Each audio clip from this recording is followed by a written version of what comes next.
오늘 아동부 교사 헌신 예배로 성가대 헌신 예배로 드리는 헌신을 다짐하시는 우리 모든 분들을 위해서 우리 예배와 그리고 교회 학교가 부흥의 역사가 가득하기를 주님의 이름으로 간절히 축원합니다. 오늘 말씀의 제목은 하나님의 나라를 보기 원하십니까? 라고 하는 제목으로 하나님의 말씀을 같이 함께 나누겠습니다.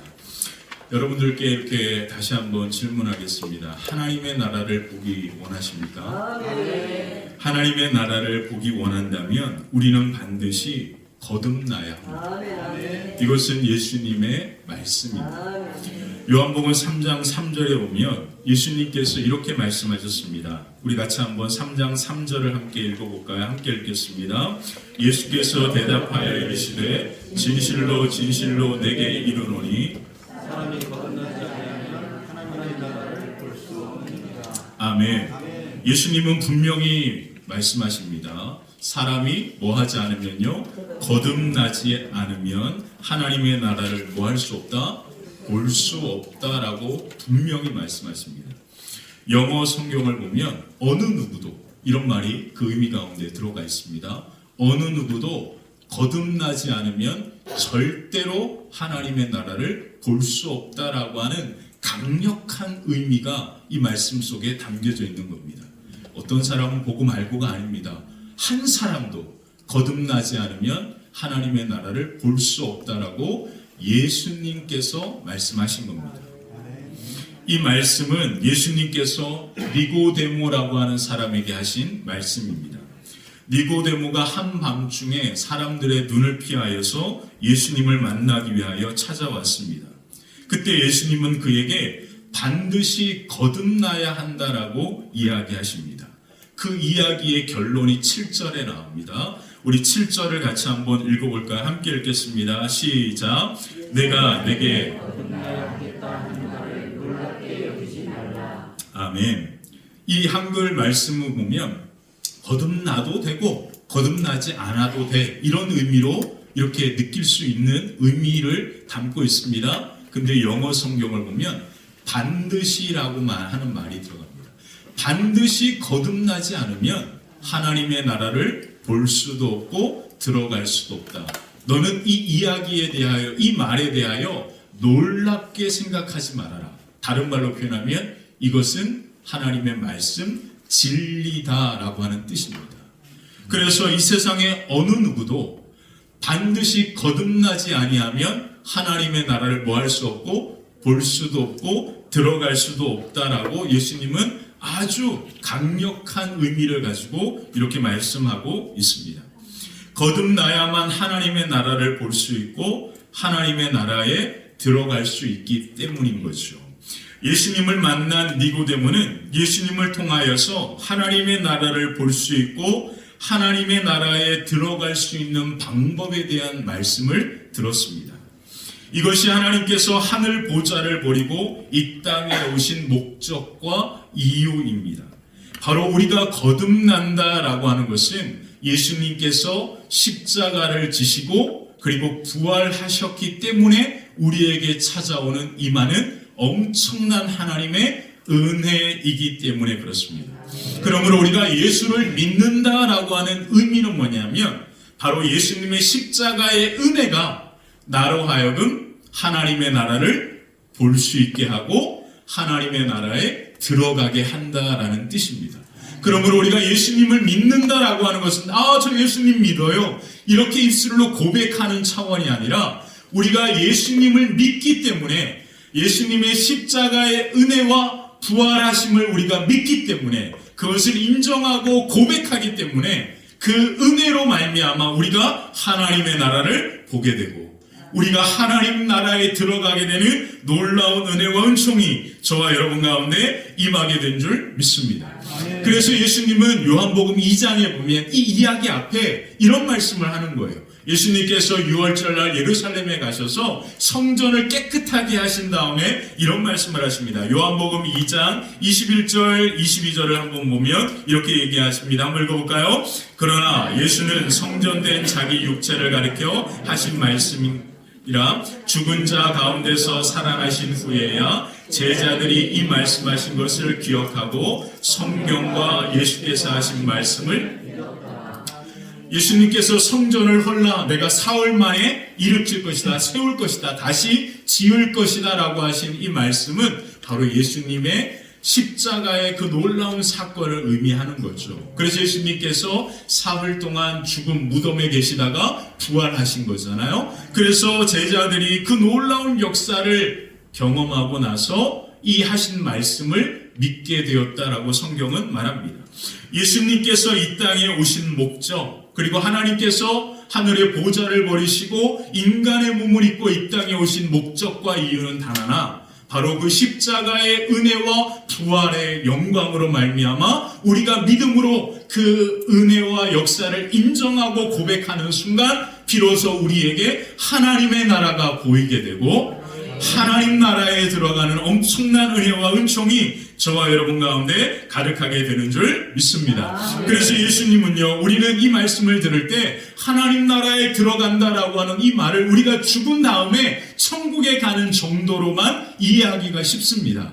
그래서 어떤 말들 많이 하죠. 예수님 믿으세요 라고 이렇게 얘기하면 저는 하고 싶은 대로 다 하다가요 죽기 전에 예수님 믿겠어요, 이렇게 많은 사람들이 이야기하잖아요. 그 말씀은, 그 이야기는 이 말씀을 오해하는 거예요. 내가 죽은 다음에 예수님 믿으면 천국 가는 정도로만 그 말씀을 이해하니까 그런 얘기들을 하는 겁니다. 여기서 예수님께서 거듭나야 하나님의 나라에 들어간다라고 하는 이 말의 뜻은 뭐냐면 우리가 죽은 다음에 가는 그 하나님의 나라, 그것을 의미하는 것을 넘어서 바로 우리가 예수님을 믿는 순간 우리의 삶 전체가 하나님의 나라가 임하였다라는 의미가 들어가는 거예요. 이해가 되시죠? 그래서 우리는 반드시 뭐 해야 합니까? 거듭나야 하는 거예요. 그래서 예수 그리스도를 믿고 그리고 십자가의 은혜와 부활의 영광을 우리가 믿음으로 인정하는 순간 우리의 믿음의 눈이 열려서 하나님의 나라가 보여지게 되고, 그리고 오늘 그 순간 하나님의 나라가 우리의 삶 가운데 임하게 되는 줄 믿습니다. 그래서 예수님은 누가복음 17장에서 이런 말씀을 하는 겁니다. 우리 17장 20절 21절 한번 읽어볼까요? 바리새인들이 하나님의 나라가 어느 때에 임하니까 묻거늘 예수께서 대답하여 이르시되 하나님의 나라를 볼 수 있게 임하는 것이 아니요 또 여기 있다 저기 있다고 못하리니 하나님의 나라는 너희 안에 있느니라. 아멘. 할렐루야. 오늘 니고데모가 예수님을 만남으로 말미암아, 예수님은 거듭남으로 말미암아 하나님의 나라를 보게 되고 하나님의 나라가 너 가운데 임하게 되었다라고 하는 이 말씀이 오늘 예수님을 믿는 저와 여러분들을 향한 놀라운 축복의 은혜의 말씀인 줄 믿습니다. 그러므로 우리가 예수 그리스도를 믿음으로 말미암아 우리가 오늘 우리의 믿음의 눈이 열려 하나님의 나라를 보기를 원합니다. 하나님의 나라를 우리의 삶 가운데 깊이 경험하는 은혜가 저와 여러분들의 걸음과 삶 위에 가득하게 되시기를 주님의 이름으로 간절히 축원합니다. 오늘 말씀을 통하여 예수님을 만나면 하나님의 나라를 볼 수 있고 들어가는 놀라운 역사가 어떻게 임하게 되는지 오늘 말씀을 통하여 함께 보도록 하겠습니다. 첫 번째, 반드시 뭐 해야 합니까? 거듭나야만 합니다. 자, 혹시 이 말씀을 들으면서 여러분들 마음속에 나는 거듭났어, 그렇게 생각하실 분들도 계시고 이게 무슨 의미일까라고 의심이 되는 분들도 분명히 계십니다. 이 모든 분들은 이 말씀을 잘 들으셔야 합니다. 아셨죠? 난 이거와 상관없어, 나는 이미 거듭난 사람이야 라고 착각할 수도 있는 거예요. 난 거듭나지 않았는데. 자, 제 말씀 이해되시죠? 그러니까 이 말씀은 예외되는 사람 아무도 없습니다. 우리 모두가 진지하게 잘 귀를 기울여서 들으셔야 합니다. 예수님을 믿으면 우리가 거듭나는데, 거듭남으로 말미암아 우리에게 임하는 은혜는 두 가지인데, 하나님의 나라가 우리에게 보여지고 하나님의 나라를 경험하고 그 하나님의 나라 가운데서 살아가는 은혜가 우리 가운데 임하는 겁니다. 그러므로 그 은혜와 은총이 어떻게 임하게 되는지를 이 말씀을 통하여 잘 보아야 우리가 거듭났음에도 불구하고 하나님의 나라를 볼 수 없고, 거듭났음에도 불구하고 오늘 하나님의 나라를 맛보며 살아가지 못하는 비극이 우리의 삶 가운데 일어나지 않는 겁니다. 그래서 이 말씀은 너무나 중요한 거예요. 그래서 같이 함께 말씀을 다시 한번 니고데모와 예수님의 이 말씀을 함께 나누면서 이것이 바로 하나님의 나라를 보는 거고 이것이 바로 오늘 내가 하나님의 나라를 맛보며 살아가는 것이구나라는 것을 깊이 깨닫게 될 줄 믿습니다. 자, 예수님은 니고데모에게 거듭나야 하나님의 나라를 볼 수 있다라고 말씀하십니다. 자, 3절을 다시 한번 볼까요? 3절입니다. 한번 읽어보겠습니다. 예수께서 대답하여 이르시되 진실로 진실로 내게 이르노니 아멘. 예수님은 가장 먼저 거듭나야만 하나님의 나라를 볼 수 있다라고 그렇게 말합니다. 자, 이 말씀의 핵심은 뭐냐면 우리의 눈으로 하나님의 나라가 어떤 형상처럼 보여지는 게 아닙니다. 이것은 바로 믿음으로 보는 의미입니다. 믿음으로만 하나님의 나라를 보게 되고 인식할 수 있다라는 뜻입니다. 자, 여러분, 니고데모는 어떤 사람인지 아십니까? 니고데모는요, 당대에 하나님을 위한 열심으로 이스라엘 백성 중에 탁월한 사람이었습니다. 다른 말로 표현하면 어려서부터 이 니고데모는 바리새인으로 성장했는데요. 바리새인이라고 하는 말이 갖고 있는 의미가 뭔지 아십니까? 창세기부터 신명기까지 성경 모세오경을 달달달 외우는 사람입니다. 이게 기본이에요. 어려서부터. 이게 바리새인이 의미하는 말입니다. 자, 그리고 이 사람은요, 산헤들린 공의회 회원 중에 한 사람이었습니다. 산헤들린 공의회가 어떤 곳이냐면 유대 이스라엘 백성의 최고 의결 기관입니다. 그리고 그 의결 기관에서 법적인 모든 것을 판결합니다. 합의해서 판결을 내린단 말이에요. 그들이 몇 명으로 구성되어 있냐면 70명에서 71명으로 구성되어 있으니까 이스라엘 백성 중에 바로 70명 가운데 들어가는 사람이 바로 니고데모입니다. 자, 이 산헤들린 공의회는요, 최고 의결 기관으로서 로마의 지배를 받고 있었던 이스라엘이 그 로마의 지배 속에서 그 이스라엘을 통치하는 기구가 바로 이 산헤들린 공의회였습니다. 산헤들린 공의회는요, 자치적으로 이스라엘을 다스리고 치리합니다. 근데 그들에게는 사형 권한은 없어요. 그래서 예수님이 잡혔을 때 빌라도에게 끌고 가는 이유가 바로 사형권이 그들에게는 없었기 때문에 빌라도에게 넘겨지게 된 겁니다. 이해가 되시죠? 그 예수님의 사형, 십자가의 처형을 내렸던 그 기관이 바로 산헤들린 공의회입니다. 그러므로 니고데모도 그 70명 가운데 한 사람이었다라는 것을 알 수 있습니다. 대부분 이 산헤들린 공의회는 대제사장과 바리새인 대표와 사두개인의 대표와 서기관의 대표들로 구성이 되어집니다. 그러므로 니고데모가 바리새인이었기 때문에 이스라엘의 바리새인 중에서 대표하는 사람이 니고데모였다라는 것을 알 수 있습니다. 그러므로 니고데모는요, 이스라엘 많은 사람들에게 존경받는 지도자입니다. 그리고 그는 율법과 하나님의 말씀 앞에 조금도 흠이 없고 도덕적으로도 완벽한 삶을 살았던 사람이 바로 니고데모입니다. 다른 말로 표현하면 하나님의 말씀 율법을 몸으로 삶으로 지키는 것에 조금도 흠이 없었던 사람이 이 니고데모였다라는 거예요.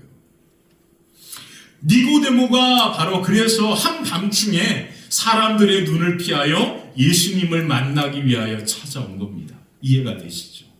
왜 그가 한밤중에 왔는지. 왜 그러냐면 사람들의 눈이 무서웠던 거예요. 그래서 니고데모는 사람들의 눈을 피하여서 예수님께 찾아온 겁니다.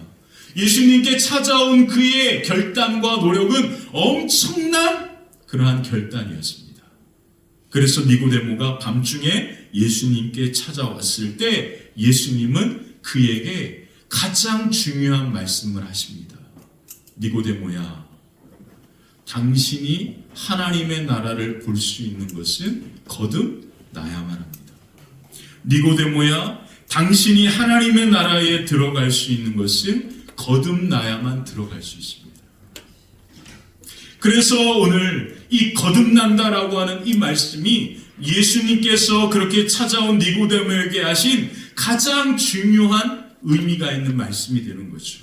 자, 그렇다면 예수님께서 거듭나야 한다라고 하신 이 말씀의 의미가 과연 뭘까요?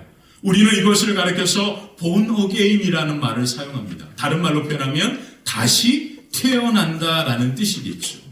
이 예수님의 말씀의 의미를 세 가지로 정리해 볼 수 있습니다. 우리 아이들이 이제 힘들어할 시간이 되어서 이제 빨리 진행하도록 하겠습니다. 자, 첫 번째, 그 의미가 뭐냐면 바로 거듭난다라고 하는 이 말의 의미는 우리의 육신이 다시 태어나는 게 아니라 우리의 영혼이, 내적인 자아가 다시 새롭게 된다라는 의미입니다.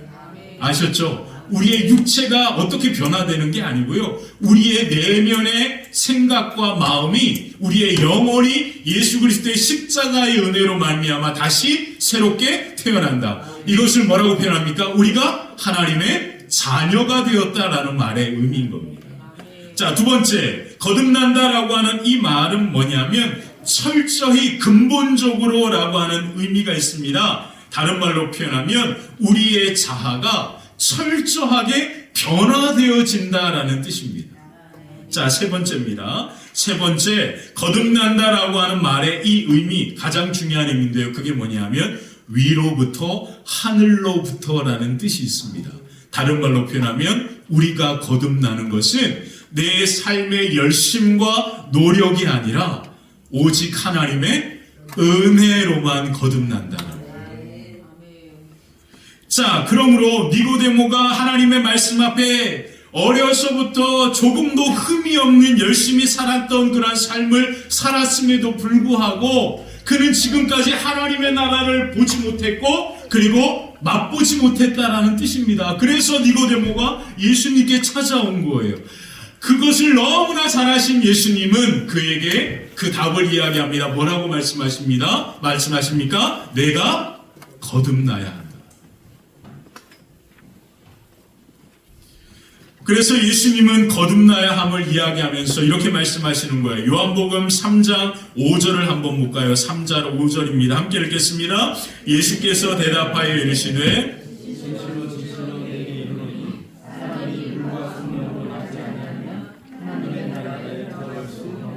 아멘. 우리가 하나님의 나라에 들어간다. 다른 말로 표현하면 오늘 우리가 하나님의 나라를 경험할 수 있는 것은 뭐라고 말씀하십니까? 사람이 뭐로 거듭나야 한다? 물과 성령으로 거듭나야 한다. 다른 말로 표현하면 우리가 아무리 노력해도 거듭날 수 있는 것이 아니라 오직 하나님의 전적인 은혜로만 우리가 거듭나게 된다라고 예수님은 말씀하십니다. 새로운 본질과 존재의 변화는 우리의 노력과 열심으로 되는 게 아니라 오직 하나님의 은혜로만 가능한 겁니다. 이렇게 영적으로 거듭나는 것이 비로소 그 은혜가 우리 가운데 임할 때야 비로소 우리의 삶의 근본적인 변화가 일어나게 되고 그리고 그 놀라운 은혜 가운데 살아가는 역사가 우리 가운데 임하면서 우리는 오늘도 하나님의 나라를 맛보고 경험하게 되는 것입니다. 그래서 고린도후서 5장 17절에 사도 바울은 이런 말을 한 거죠. 우리 17절 같이 한번 읽어볼까? 함께 읽겠습니다. 그런즉 누구든지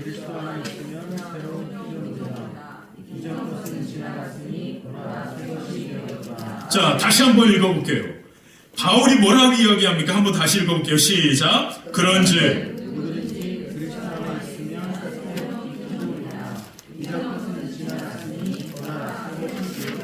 아멘. 이것이 바로 우리가 예수님을 믿음으로 말미암아 우리에게 임하는 엄청난 은혜인데 그 은혜가 뭡니까? 우리가 이미 거듭났다라는 의미잖아요. 새로운 피조물이다. 우리가 아무리 노력하고 발버둥 쳐도 우리의 삶에 거듭남의 변화는 일어날 수 없는데 우리가 예수 그리스도 안에 있음으로 말미암아 우리는 이미 새로운 피조물이 되었다. 그래서 보라, 우리가 뭐했다? 새 것이 되었다. 다른 말로 표현하면 우리는 이미 예수 그리스도로 말미암아 거듭난 줄 믿습니다. 이것이 바로 믿음이 우리 가운데 가져다주는 엄청난 은혜인 거죠. 그러므로 이제 여러분들께 이렇게 질문하겠습니다. 여러분들은 거듭나셨습니까? 자, 이제 크게 대답하셔야죠. 이제 의문이 안개가 다 사라졌잖아요. 아, 예수님을 믿으면 그 믿음으로 말미암아 우리에게 임하는 가장 큰 은혜는 뭐라고요? 거듭나는 것. 그 거듭나야만 하나님의 나라를 보고 하나님의 나라를 경험한다 그랬는데, 니고데모가 아무리 말씀을 따라 그렇게 살려고 발버둥쳐도 그것을 경험하지 못했는데, 오늘 우리가 예수 그리스도를 믿음으로 말미암아 이미 우리가 거듭난 줄 믿습니다.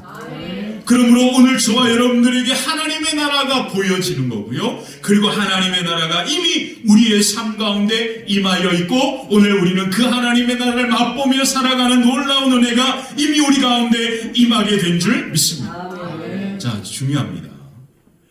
우리는요, 하나님의 나라를 볼 수 있는 그 은혜가 이미 우리 가운데 허락되어졌습니다. 그리고 이미 우리에게는 하나님의 나라를 맛볼 수 있는 은혜가 이미 우리 가운데 주어진 거예요. 근데 우리는요, 하나님의 나라를 볼 수 있는 방법을 잘 모르고요, 오늘도 하나님의 나라를 맛보며 살아가는 것이 뭔지 잘 모르기 때문에 아, 난 아직 거듭나지 않았나라고 이렇게 착각하는 겁니다. 성경은 우리에게 분명하게 말씀하십니다. 거듭나야만 하나님의 나라를 보고 하나님의 나라에 들어가는 하나님의 나라를 경험하게 되는데, 예수 그리스도를 믿음으로 말미암아 예수 그리스도 안에 있는 모든 자들은 이미 새로운 피조물이 되었다. 이미 하나님의 나라가 우리 가운데 임하여 있고 하나님을 보게 되는 은혜가 이미 우리 가운데 허락되어졌다라고 예수님은 말씀하고 있는 거예요. 그러므로 오늘 저와 여러분들이 예수 그리스도를 믿음으로 말미암아 하나님의 나라를 보고 하나님의 나라를 경험하는 놀라운 은혜와 은총이 저와 여러분들의 걸음과 가정 위에 가득하게 되시기를 주님의 이름으로 간절히 축원합니다. 아멘. 두 번째, 거듭나야 변화가 일어납니다. 자, 예수님을 만난 니고데모는 더 이상 성경에 나오지 않습니다. 요한복음 3장에 나와요. 요한복음 3장에 그렇게 나왔던 니고데모, 예수님이 거듭나야 하나님의 나라를 볼 수 있고 들어가야 한다라고 하는 이 말씀을 듣고 성경에 사라집니다. 그러다가 니고데모가 성경에 다시 등장하는 곳이 있는데 그게 바로 요한복음 19장입니다. 요한복음 19장에 보면 예수님이 십자가를 지시고 무덤에 장사된 다음에 두 사람이 등장하는데, 한 사람은 아리마대 사람 요셉이라고 하는 사람이 나오고, 그리고 또 한 사람이 바로 니고데모가 나옵니다. 자, 요한복음 19장 39절 같이 한번 읽어볼까요? 39절입니다. 함께 읽겠습니다. 시작. 예수께 밤에 찾아왔던 니고데모로 우리가 생각하는 것을 백년기까지 가지고 오니라. 자, 니고데모가 드디어 자기가 예수님을 따르는, 그리고 예수님을 믿는 사람이라는 것을 온 천하에 공개적으로 고백합니다. 자, 언제 고백했죠? 예수님께서 십자가를 지시고 십자가를 지신 다음에 니고데모가 그것을 드러냅니다. 다른 말로 표현하면 뭘까요? 니고데모가 비로소 예수님을 믿게 된 거죠. 다른 말로 표현하면 니고데모가 드디어 하나님의 나라를 본 겁니다. 그리고 하나님의 나라를 경험한 겁니다. 그리고 자기를 뭐합니까? 드러냅니다.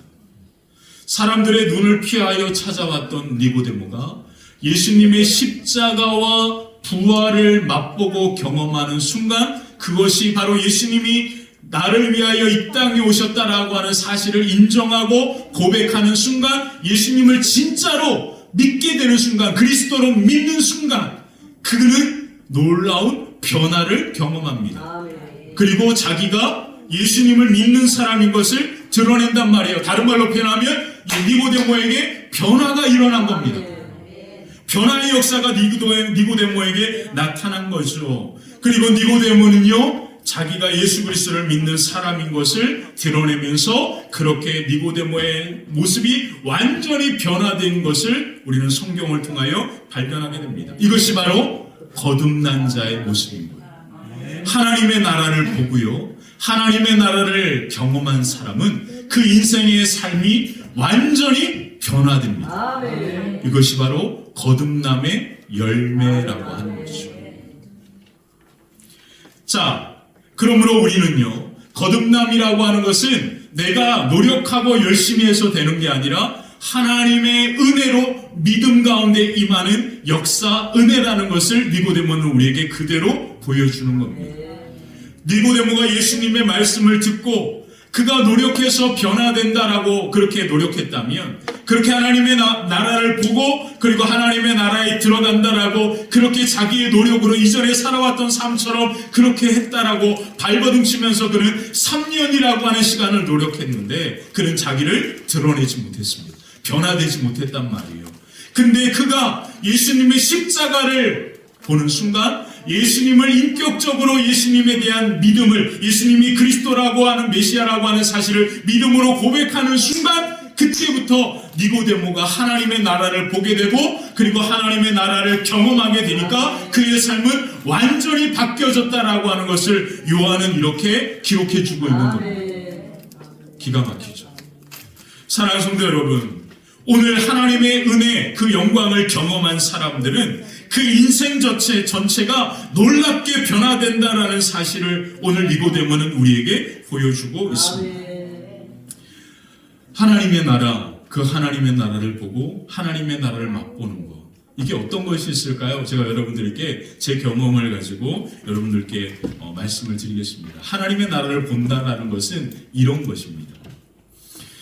제가 여러분들과 함께 이렇게 말씀을 나누는 것이 오늘이 125번째 설교입니다. 126번째인 것 같아요. 126번째 설교를 지금 제가 여러분과 함께 나누고 있습니다. 그동안 엄청난 시간들이 벌써 지나간 거예요. 제가 여러분과 첫 번째 했던 설교 기억하십니까, 여러분?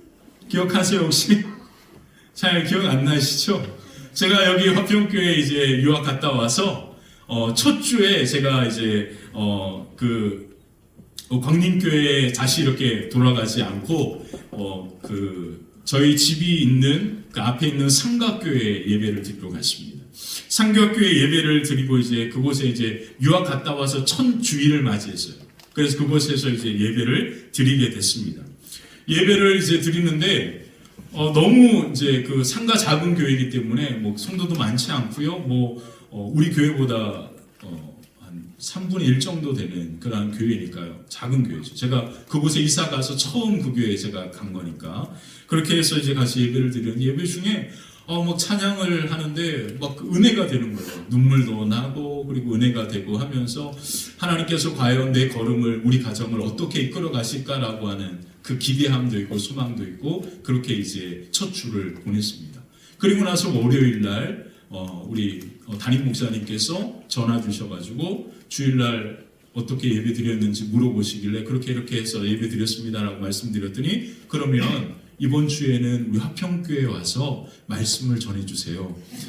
이런 부탁을 하시는 거예요. 제가 그때 주일날 정말 하나님 앞에 기도드리면서 2년 동안 공부하면서 기도했을 때 제가 뭐라고 기도했냐면 하나님, 저를 불러주시는 곳이면 어디든지 가서 제가 말씀을 전하고 헌신하겠습니다라고 그렇게 2년을 기도한 거거든요. 그리고 그날도 주일날 예배드리면서 울면서 그렇게 기도했습니다. 하나님, 제가 필요한 곳에, 하나님이 저를 부르시는 곳에 어디든지 제가 가서 설교하겠습니다. 이렇게 울면서 기도했는데 바로 가장 먼저 우리 화평교회 우리 담임 목사님께서 우리 전화하셔가지고 고민이 되는 거야. 나는 이렇게 기도했는데 이렇게 가장 처음 저를 불러주신 곳이 화평교회였어요. 그래서 제가 기도했으니까 하나님이 그 기도를 아시니까, 그리고 제가 하나님이 저를 보고 계시다는 것을 제가 알고 있으니까 제가 기도한 걸 하나님과 저만 아는 거 아니에요. 그래서 저는 하나님 앞에 기도한 대로, 그리고 하나님께서 저를 부르시는 대로, 이끄시는 대로 우리 화평재단에 그 주일날 와서 설교를 이제 하게 된 거죠. 제가 6월 달에 왔으니까 얼마나 더웠습니까? 그죠? 그리고 이제 제가 이제 한국에 왔을 때 차가 없었거든요. 차가 없어가지고 이제 저희 사는 집에서 버스를 타고 전철을 타고 이곳에 올라가려니까 시간을 이렇게 검색해 보니까 2시간이 걸리더라고요. 버스를 타고 서울로 나가서 서울에서부터 전철을 타고 이제 여기까지 이제 와야 되니까 이제 이제 어쨌든 이제 가야 하니까 왔죠. 그래서 이제 아침에 이제 시간을 계산해보고 2시간 정도니까 2시간 반 정도 여유롭게 생각하고 제가 출발을 했습니다. 그래서 버스 정류장에 딱 도착하는데 갑자기 제 앞에 버스가 쫙 지나가요. 시간을 보니까 30분 뒤에 오는 거예요, 좌석버스가. 와, 난리가 났어요. 그래서 어떻게 해서든지 방법을 찾아보니까 다른 쪽으로 가면 될 것 같아요. 그래서 그때 딱 때마침 시내버스가 오는 거예요. 수원역으로 가는 버스가. 그래서 그 버스를 탔어요. 근데 그 버스를 타면서 그 이제 타가지고 이제 앉아있다가 이제 그 운전하신 분께 물어보니까 그 버스는 수원역으로 가는 반대 방향으로 가는 버스입니다. 아, 또 어떻게 해요? 바로 내려죠. 그래서 내리셔가지고 제가 버스 탔던 그곳에 가서 다시 버스를 타야 하는 거예요. 그냥 시간은 가고요. 뭐 어찌할 방법이 없는 거예요. 와, 너무 막 조마조마합니다. 그렇게 해서 이제 기다려서 버스를 타고 드디어 화평교에 10분 전에 도착을 합니다. 땀을 삐질삐질 흘리면서 그렇게 조마조마하면서 버스를 타고 화평교에 도착했습니다. 그럼 제가 그 전철 타고 이렇게 오면서 무슨 마음이 들었냐면 하나님 2번은 못 가겠네요. 이런 마음이 들었어요. 하나님 2번은 안 돼요. 2번은. 너무 하나님 너무 힘들어요. 그렇게 이제 제가 오면서 그냥 너무 이제 긴장이 되고 또 설교를 해야 되니까 그런 마음으로 제가 왔단 말이에요. 근데 그 주에 하나님께서 차를 사라고 돈을 주신 거예요. 아니 제가 버스 타고 이렇게 전철 타고 우리 권사님 오시지만 그렇게 제가 마음속으로 하나님 앞에 하나님 2번은 안 되겠어요. 너무 힘들어요. 그냥 제가 마음으로 그냥 이렇게 한 겁니다. 그냥 그렇게 이제 마음으로 했는데 그 주에 하나님께서 제게 지금 제가 끌고 다니는 차를 사라고 돈을 주시는 거예요. 누군가를 통해서. 이건 뭘 의미합니까? 그 차 타고 다른 데 잘 가는 거. 이게 뭘 의미하는 거예요, 여러분? 하나님의 나라를 보는 것이 뭔지를 제가 여러분께 제 경험을 통하여 설명드리는 겁니다. 저 카드로 차 살 수 있습니다. 근데 저는 하나님 앞에 그냥 그렇게 얘기했을 뿐이에요. 근데 하나님은요, 너무너무 제 얘기를 옆에서 전철 타고 오면서 들으시는 것 같아요. 제가 너무 놀란 거예요. 저는 생각도 안 했어요. 갑자기 제가 정말로 정말 함께 기도하는 친구에게 갑자기 이번 주에 함께 친구들과 점심 식사하자고 약속을 잡았는데 점심 식사에 갔는데 그 친구가 뭐라고 하냐면 이렇게 이제 왔으니까 사역하려면 차가 필요하지 않니? 그러면서 차를 살 수 있도록 제가 돈을 입금시킬 테니까 그걸로 차를 사라는 거예요. 차를. 제가 아무 얘기도 한 게 아니에요. 저는 그냥 친구들과 점심 먹으러 갔을 뿐입니다. 아니 이걸 뭐라고 여러분 설명하겠어요? 뭐 어떻게 설명하실래요, 여러분? 그러면 그 차를 이제 사게 돈을 주셨어요? 그러면 다시 그 다음 주에 어디로 와야겠어요? 그래 지금까지 126번을 왔습니다. 그리고 요번 금요일 날은 그 차에 기독회 끝나고 5분을 태우고 영권사님 데려죠. 이순옥 집사님 데려다죠. 윤희정 집사님과 우리 소희 집에 데려다죠. 그게 지금 그렇게 쓰이고 있는 거예요. 제가요 여러분과 이렇게 이곳에서 예배 드리지만 저는 지난 주간에도 엄청난 은혜 가운데 하나님의 나라를 눈으로 봤습니다. 그게 뭐냐면 제가 아침에 이제 아침 식사를 하려고 저는 이제 몸의 건강을 무지 신경을 써야 하는 사람이거든요. 그래서 이제 제가 이제 그렇게 신경을 많이 쓰는 이제 편인데 제가 아침을 좀 간단하게 먹는데 냉장고를 열어보니까 과일이 똑 떨어진 거예요. 그래서 하나님 과일이 떨어졌네요. 저 이제 그냥 아침을 준비하다가 이제 그렇게 그냥 중얼거렸을 뿐입니다. 근데요, 그 주부터 하나님께서 화평교회만 오면 집에 갈 때마다 과일을 들고 가게 하세요. 그리고 제가 요번 주 금요일 날은 너무너무 은혜가 커가지고 제가 울었잖아요. 과일 들고 가면서.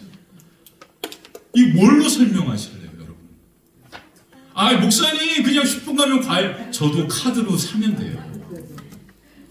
근데 우리가 지금 살아가는 모든 삶은요, 하나님의 나라를 보면서 살아가는 은혜가 이미 우리 가운데 주어졌음에도 불구하고 우리는 그 하나님의 역사가 우리 가운데 임하기보다 먼저 우리의 걸음과 삶은 움직이고 있는 거예요.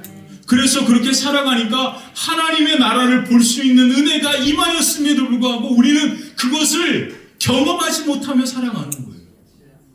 저는요, 오늘 우리 아이들 함께 예배 드립니다. 우리 아이들 이렇게 5명 함께 여기서 막 그냥 왔다 갔다 막 그냥 정말 난리예요. 근데 저는 저 아이들과 함께 예배 드리면서 아이들 한 사람 한 사람 앞에 하나님의 영광을 보면서 예배 드립니다. 왜냐하면 하나님이 저 아이들을 통하여 하실 일들이 기대가 되는 거예요. 그게 우리의 소망이 되어야 하지 않겠습니까? 우리가 아이들을 키우면서 여러분들이 저 안에 숨어있는 하나님의 나라가 얼마나 큰지를, 그리고 하나님께서 저 아이들을 통하여 어떤 일을 행하실지를 우리가 눈으로 바라보면서 그렇게 우리가 함께 저 아이들을 섬기며 우리가 함께 예배드리면서 함께 나아가야 하는 거 아닙니까? 이것이 바로 오늘도 하나님의 나라를 우리가 경험하는 겁니다. 저는요, 화평교회 함께 예배드리지만 우리 화평교회가 하나님의 나라가 이 가운데 임하고 하나님의 나라가 이루어지는 것을 우리 화평교회를 통하여 저는 보게 될 줄 믿습니다. 저는 이 소망으로 함께 오늘도 예배하는 거거든요. 그 소망이 지금도 계속해서 이루어지고 있는 겁니다. 우리 성가대가 함께 오늘 같이 함께 헌신 예배 드립니다. 제가 처음 왔을 때 우리 성가대 파트가 2개였거든요. 소프라노, 엘토. 근데 저 한 사람이 오면서 우리 성가대 파트가 3개가 됐잖아요. 이미 변화되고 있잖아요. 이렇게 새롭게 되고 있잖아요.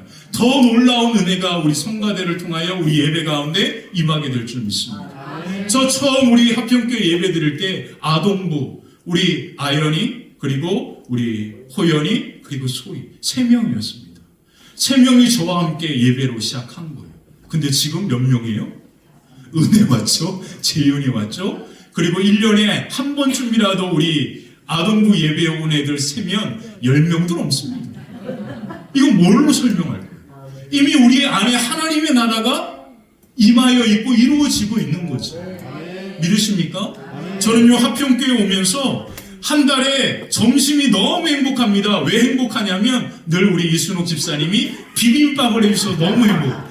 와, 어떻게 이렇게 맛있는 비빔밥을 해줄까 늘 저는 궁금했거든요. 그때마다 제가 이제 어느 순간 이순옥 집사님이 그렇게 하신다라는 것을 알게 됐습니다. 이순옥 집사님의 가정에 우리 남편분도 자녀분들도 오늘 화평교회 중식은 비빔밥이다, 이걸 안다라는 거예요. 그리고 금요일날 제가 차를 가져오니까 그 차로 가지고 오는 그 차에서 우리 이순옥 집사님이 오늘 주일 중식을 섬기기 위하여 무거운 그 그릇들을 힘들게 걸어서 추운 겨울날 가지 않고 그 차에다 실어가지고 여러분들의 중식을 위하여 제 차로 여러분들이 그렇게 지금 오늘 비빔밥을 드시는 거예요. 그 차로. 이게 하나님의 나라 아닙니까? 사랑하는 성도 여러분, 제가 여러분들께 어려운 예화가 아닙니다. 저는요, 화평교회를 이렇게 하나님의 그 작은 삼각교회에서 주일날 그렇게 눈물을 흘리면서 하나님이 부르신 어디든지 제가 말씀 전하겠습니다. 그렇게 눈물로 기도했던 제 기도를 하나님이 바로 옆에서 들으신 거예요. 그리고 저를 처음으로 불렀던 이 제단에서 오늘도 지금도 하나님이 부르신 이곳에서 저는 오늘도 이렇게 말씀을 전하면서 이렇게 가는 거예요. 저는 오늘도 하나님의 나라를 보고 있고 저는 오늘도 하나님의 나라를 맛보고 있는 여러분, 하나님의 나라는요, 엄청나게 화려하고 특별하게 우리의 눈에 보여지는 게 아닙니다.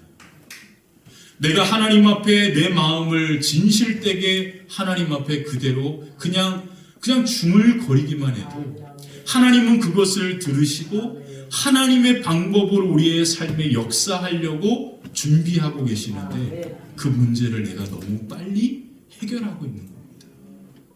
그러니까 하나님의 나라를 보지 못하고 오늘도 그렇게 살아가는 거죠. 사랑하는 성도 여러분, 하나님은요, 여러분들 하나님의 자녀 삼아 주셨고 하나님은 우리의 좋은 아버지십니다. 그 좋은 아버지 하나님은 우리의 삶을 그냥 오늘 내가 아무 그렇게 발버둥 치며 노력하며 살아가는 삶으로 내버려 두시는 분이 아니라 우리의 삶에 끊임없이 하나님의 손길을 경험하고 하나님의 나라를 보게 하시면서 우리의 삶이 그 기쁨을 맛보며 살아가기를 하나님은 원하고 계십니다.